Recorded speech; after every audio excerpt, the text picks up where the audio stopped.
Welcome back to Suma Mahesh YouTube channel. ಇವತ್ತು ಲಾಗ್ನ ಬೆಳಗ್ಗೆಯಿಂದ ಮಾಡ್ತಾ ಇದ್ದೀನಿ. ವಿಡಿಯೋನ ಎಲ್ಲೂ ಸ್ಕಿಪ್ ಮಾಡದೆ ಪೂರ್ತಿಯಾಗಿ ನೋಡಿ.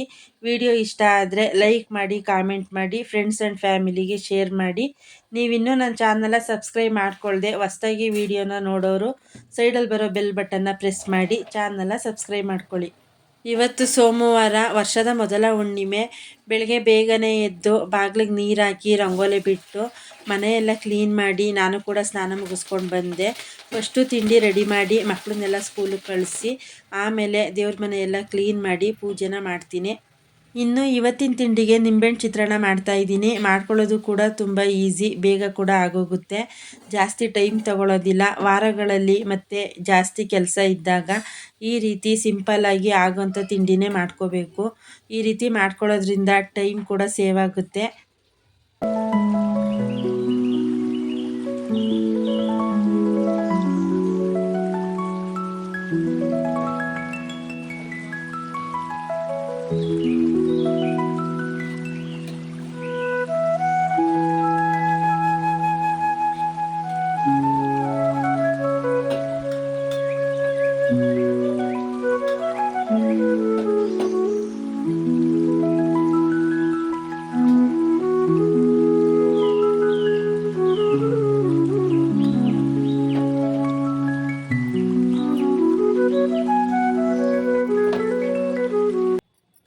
ಇವತ್ತು ಹುಣ್ಣಿಮೆ ಇರೋದ್ರಿಂದ ದೇವ್ರ ಸಾಮಾನೆಲ್ಲ ತೊಳೆದು ದೀಪ ಹಚ್ಚೋದಕ್ಕೆ ರೆಡಿ ಮಾಡ್ಕೋತಾ ಇದ್ದೀನಿ.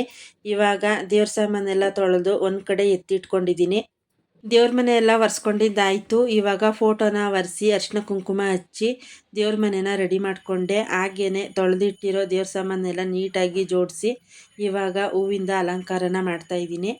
ಇವತ್ತು ನೈವೇದ್ಯಕ್ಕೆ ಬಾಳೆಹಣ್ಣು ಮತ್ತು ಸಕ್ಕರೆನ ಹಾಕಿ ನೈವೇದ್ಯ ಮಾಡಿ ಪೂಜೆನ ಮಾಡ್ತಾಯಿದ್ದೀನಿ. ನೈವೇದ್ಯ ಮಾಡುವಾಗ ಅದನ್ನೇ ಮಾಡಬೇಕು ಇದನ್ನೇ ಮಾಡಬೇಕು ಅಂತ ಏನೂ ಅಂದ್ಕೊಳ್ಳೋದಕ್ಕೆ ಹೋಗಲ್ಲ. ನನಗೆ ಯಾವ್ದು ಅನುಕೂಲ ಆಗುತ್ತೋ ಅದನ್ನು ಮಾಡಿ ನೈವೇದ್ಯಕ್ಕೆ ಇಟ್ಟು ಪೂಜೆನ ಮಾಡ್ತೀನಿ.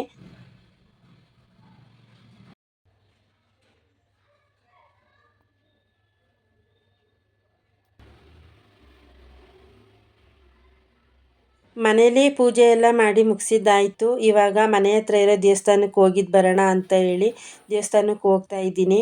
ವಾರಗಳಲ್ಲಿ ಹಾಗೇ ಅಮಾವಾಸ್ಯೆ ಹುಣ್ಣಿಮೆ ದಿನ ದೇವಸ್ಥಾನಕ್ಕೆ ಹೋಗಿದ್ದು ಬಂದರೆ ಮನಸ್ಸಿಗೂ ಕೂಡ ಸಮಾಧಾನ ಅನಿಸುತ್ತೆ. ನಮ್ಮ ಮನೆಗೆ ಹತ್ರವಾಗಿರೋದು ಅಂದರೆ ಮಹದೇಶ್ವರನ ದೇವಸ್ಥಾನ. ಪ್ರತಿ ವಾರವೂ ಕೂಡ ಮಹದೇಶ್ವರನ ದೇವಸ್ಥಾನಕ್ಕೆ ಬರ್ತಿರ್ತೀನಿ. ಮನೇಲಿ ತರಕಾರಿ ಕೂಡ ಖಾಲಿಯಾಗಿತ್ತು. ಇನ್ನು ದೇವಸ್ಥಾನದಿಂದ ಬರ್ತಾ ಸ್ವಲ್ಪ ತರಕಾರಿ ತಗೊಂಡು ಮನೆಗೆ ಹೋಗೋಣ ಅಂತ ಹೇಳಿ ಇವಾಗ ತರಕಾರಿನ ತಗೋತಾ ಇದ್ದೀನಿ. ತರಕಾರಿ ಜೊತೆಗೆ ಸ್ವಲ್ಪ ಗೆಣಸನ್ನು ಕೂಡ ತಗೊಂಡೆ. ಇವಾಗ ಸೀಸನ್ ಇರೋದ್ರಿಂದ ಗೆಣಸು ಕೂಡ ತುಂಬಾ ಚೆನ್ನಾಗಿ ಬಂದಿದೆ. ಸೀಸನ್ ಇದ್ದಾಗಲೇ ತಗೊಂಡು ತಿನ್ನಬೇಕು, ಆಮೇಲೆ ಬೇಕು ಅಂದರೂ ಕೂಡ ಸಿಗೋದಿಲ್ಲ.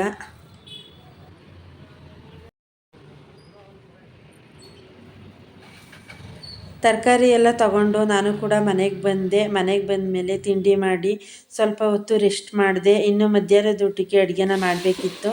ತರಕಾರಿನ ಹಾಕಿ ಸಾಂಬಾರು ಮಾಡೋಣ ಅಂತ ಹೇಳಿ ತರಕಾರಿ ಸಾಂಬಾರನ್ನ ಮಾಡಿದೆ. ಅದು ಕೂಡ ಬೇಗನೆ ಆಯಿತು.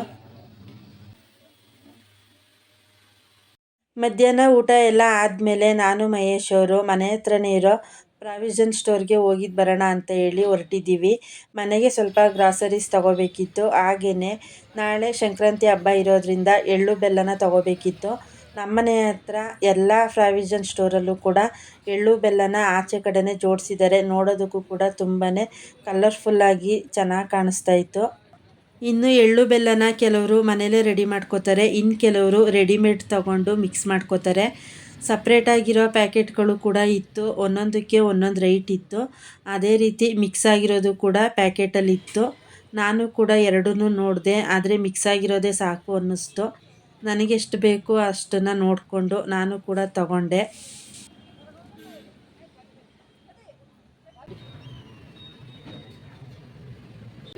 ಎಳ್ಳು ಬೆಲ್ಲ ತಗೊಂಡು ಹಾಗೆಯೇ ಸ್ವಲ್ಪ ಗ್ರಾಸರೀಸ್ನ ತೊಗೋಬೇಕಿತ್ತು. ಅದನ್ನು ಕೂಡ ತಗೊಂಡ್ವಿ. ಎಲ್ಲನೂ ತಗೊಂಡು ನಾವು ಕೂಡ ಅಲ್ಲಿಂದ ಹೊರಟ್ವಿ.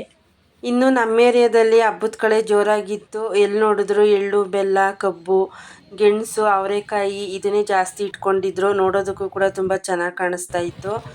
ಇಲ್ಲಿಗೆ ಇವತ್ತಿನ ಲಾಗ್ನ ಮುಗಿಸ್ತಾ ಇದ್ದೀನಿ. ವಿಡಿಯೋ ಇಷ್ಟ ಆದರೆ ಲೈಕ್ ಮಾಡಿ, ಕಾಮೆಂಟ್ ಮಾಡಿ, ಶೇರ್ ಮಾಡಿ.